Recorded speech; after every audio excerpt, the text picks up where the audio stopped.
Well, hey guys, there's been a few delays in getting our videos up, but it's here now and a lot easier to upload to Facebook and YouTube. So thanks for your patience and welcome to Monday Coffee Break for November 26, 2018. My name's Dave Dowdy. I'm the pastor of Aberdeen First Baptist Church, and every Monday I spend about 4 minutes sharing with you what our Sunday message was about. For the last 12 weeks, we have studied the Ten Commandments, and today is commandment number 10, do not covet. First of all, what does covet mean? A simple way to define it is this. To covet means to have that predominant thought, desire, craving, lust, and yearning that just eats away at the human heart. You see something you like and you become consumed with wanting it, almost obsessed with doing whatever you can to get it. Now at church, I went into detail about the types of coveting, and yes, there's a godly, right, and legitimate way of coveting. We are to hunger and thirst for righteousness, to crave and desire the greater gifts of God, to seek and yearn for the ordinances of the Lord. Those things, by definition, that's coveting after the things that are godly. That's good. But there's an ungodly, wrong, and illegitimate way of coveting, and that's what we see God telling us not to do in Exodus chapter 20, verse 17. It reads this way, do not covet your neighbor's house, do not covet your neighbor's wife, his male or female servant, his ox or donkey, or anything that belongs to your neighbor.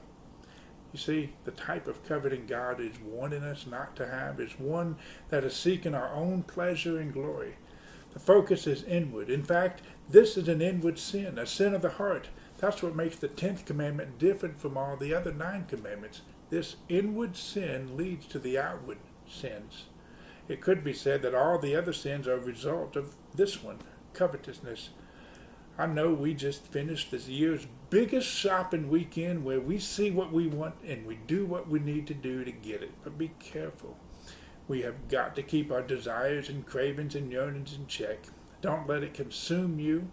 God doesn't want your hearts to be so fixed and focused on a possession or a thing or an idea other than Him. God wants us to focus on Him and trust Him. Here's what we know about coveting.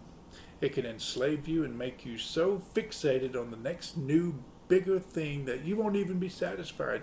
It will destroy you and definitely cause you to sin and lead you to many other sin. In our Children's Moment Sunday, I showed them these 2 cards. You've seen these before. Ray Comfort in Living Waters Ministry, he made these. But I asked him, which card is bigger? The red one? How about now? The blue one. You know, people often trust their eyes, but our eyes can play tricks on us. And one of my pet peeves is people will say, just trust your heart. No. My heart is the one that's trying to kill me. Coveting is a sin of the heart, and that leads to me lying and stealing and cheating and seeking other worldly pleasures, rebelling against God, and so many other things that my heart says to trust. No, what we can trust is God and His words. Hebrews 13, verse 5 and 6 says, keep your life free from the love of money. Be satisfied with what you have, for He Himself has said, I will never leave you or abandon you. Therefore, we may boldly say, the Lord is my helper. I will not be afraid. What can man do to me? Now, that same verse in the King James starts out like this, and I like it this way. Let your conversation be without covetousness, and be content with such things as ye have.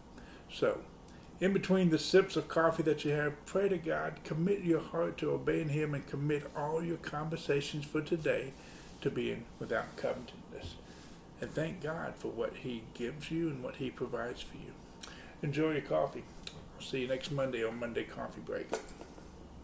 Have a super one.